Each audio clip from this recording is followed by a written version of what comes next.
Hello my dear friends, welcome to ఇష్ మను wonders. ఈరోజు మన ఛానల్లో పర్ఫెక్ట్ మెజర్మెంట్స్తో ములక్కాయ నిల్వ పచ్చడి ఎలా ప్రిపేర్ చేసుకోవాలో చూసేద్దాం. మీకు ఈ రెసిపీ తెలిసినా కూడా ఈ వీడియో ఒకసారి చూడండి, చాలా పర్ఫెక్ట్గా పచ్చడి ఎలా ప్రిపేర్ చేసుకోవాలో చూద్దాం. ముందుగా ఒక 4 నుంచి 5 మీడియం సైజ్ ములక్కాయలను తీసుకోవాలి. మెజర్మెంట్లో వచ్చేసి ఒక 500 గ్రామ్స్ వరకు మనం పచ్చడిని ప్రిపేర్ చేసుకుందాం.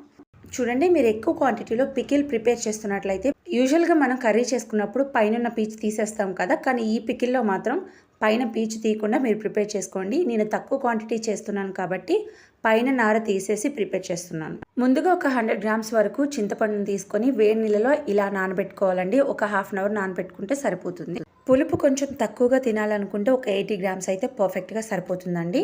పోపు దినుసులకి మనం ఈ విధంగా పోపునంతా ప్రిపేర్ చేసుకోవాలి. వెల్లుల్లి కొంచెం ఎక్కువ వేసుకుంటే టేస్ట్ అయితే చాలా బాగుంటుంది. పైన పీల్ తీసేసి వెల్లుల్లిని యాడ్ చేసుకోండి. ముందుగా ఒక ప్యాన్ తీసుకొని అందులో 1 స్పూన్ వరకు మెంతులు, 2 స్పూన్ల వరకు ఆవాలను యాడ్ చేసి రోస్ట్ చేసుకోవాలండి. కలర్ చేంజ్ అయ్యేంత వరకు రోస్ట్ చేసుకోవాలి. ఈ ఆవాలు మెంతులు అనేవి ఎక్కువగా రోస్ట్ చేయొద్దండి, చేదొచ్చేస్తుంది పికిల్ అనేది. సో మంచి కలర్ అండ్ ఫ్లేవర్ వచ్చే వరకు ఫ్రై చేసుకొని పౌడర్ చేసుకొని పక్కన పెట్టుకుందాం. ఇప్పుడు స్టవ్ పైన మరొక ప్యాన్ పెట్టుకుని అందులో 250 గ్రాముల వరకు ఆయిల్ యాడ్ చేసి మనం ముందుగా నీట్గా వాష్ చేసి చిన్న ముక్కలుగా కట్ చేసుకున్న ములక్కాయ ముక్కల్ని యాడ్ చేసుకోవాలండి. ఈ ములక్కాయ ముక్కల్ని మనం ఎక్కువ ఫ్రై చేయాల్సిన అవసరం లేదండి. ఒక 3 నుంచి 4 నిమిషాల వరకు ఫ్రై చేసుకుంటే సరిపోతుందండి. అంటే పచ్చివాసన పోయి కొంచెం కలర్ చేంజ్ అవుతుంది, ఆ టైం వరకు మనం రోస్ట్ చేసుకుంటే సరిపోతుంది. ఇక్కడ చూపిస్తున్న విధంగా కొంచెం కలర్ చేంజ్ అవుతుంది కదా, ఇలా కలర్ వచ్చేంత వరకు ఫ్రై చేసుకుని మనం పక్కకు తీసేసుకోవాలి.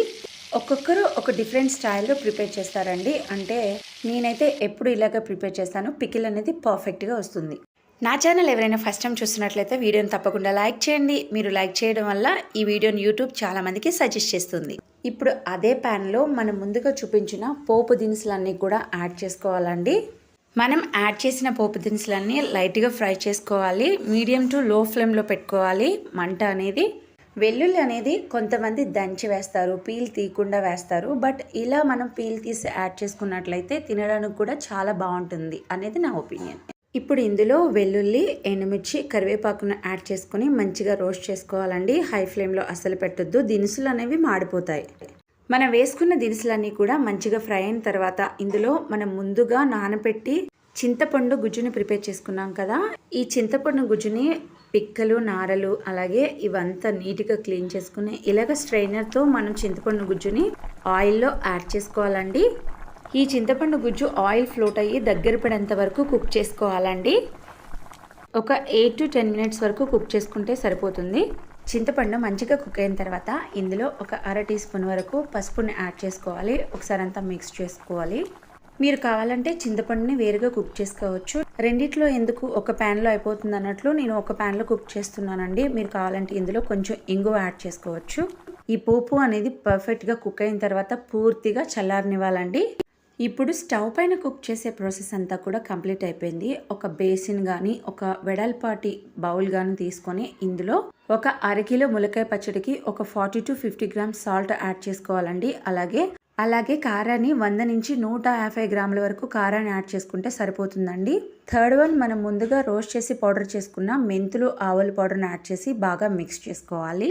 మనం వేసిన ఈ 3 ఇంగ్రీడియంట్స్ కూడా మంచిగా మిక్స్ చేసుకోవాలండి, అంతా కలిసేటట్లు. ఇప్పుడు మనం ముందుగా ఫ్రై చేసి పెట్టుకున్న ములక్కాయ ముక్కలను కూడా యాడ్ చేసుకోవాలి. ఈ కారం అంతా కూడా ములక్కాయ ముక్కలకి పట్టేలా ఒకసారి బాగా మిక్స్ చేసుకోవాలండి. బాగా మిక్స్ చేయడం అంటే ముక్కలన్నీ కూడా విడిపోయేటట్టు మిక్స్ చేయొద్దు. ఇప్పుడు ఇందులో మనం ముందుగా కుక్ చేసి పెట్టుకున్న చింతపండు పోపు మిక్చర్ని యాడ్ చేసుకోవాలండి.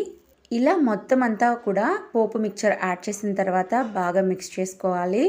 మనం ఈ మిక్చర్ అంతా కూడా ఆయిల్ అబ్జర్వ్ చేసుకుని మనకు ఆయిల్ అస్సలు కనిపించదు, కానీ నెక్స్ట్ డేకి అంటే 3-4 డేస్ తర్వాత పర్ఫెక్ట్గా అబ్జర్వ్ చేసుకొని ఆయిల్ అనేది పైకి ఫ్లోట్ అవుతుందండి.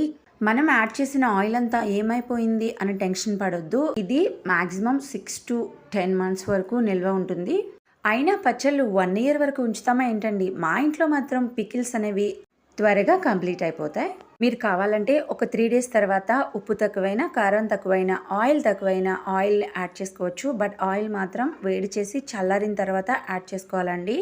పర్ఫెక్ట్గా అంతా కలిసేలా మిక్స్ చేసి మూత పెట్టేద్దాం. ఇప్పుడు నెక్స్ట్ డేకి ఎలా ఉంటుందో చూద్దాం. ఇది నెక్స్ట్ డే మార్నింగ్ అండి. Wow, it was very nice.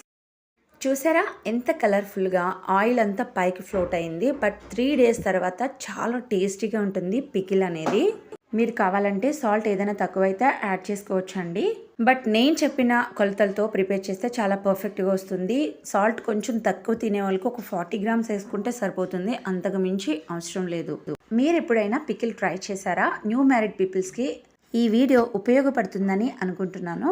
ఈ వీడియో చూస్తున్న ప్రతి ఒక్కరూ ఈ వీడియో నచ్చినట్లయితే ప్లీజ్ కమెంట్ చేయడం మాత్రం అస్సలు మర్చిపోవద్దు. వేడివేడి అన్నంలో ఈ పికిల్ వేసుకుని తింటే చాలా టేస్టీగా ఉంటుంది. ఎండలో పెట్టకుండా టమాటా పచ్చడి అలాగే పికిల్స్ కూడా నేను మన ఛానల్లో ప్రిపేర్ చేశానండి. మీరు కావాలంటే నేను ఐకార్డ్లో అండ్ డిస్క్రిప్షన్లో లింక్స్ ఇస్తాను, చెక్ చేయండి. If you like this video please like, share and subscribe to my channel. Thank you so much. Thanks for watching my video.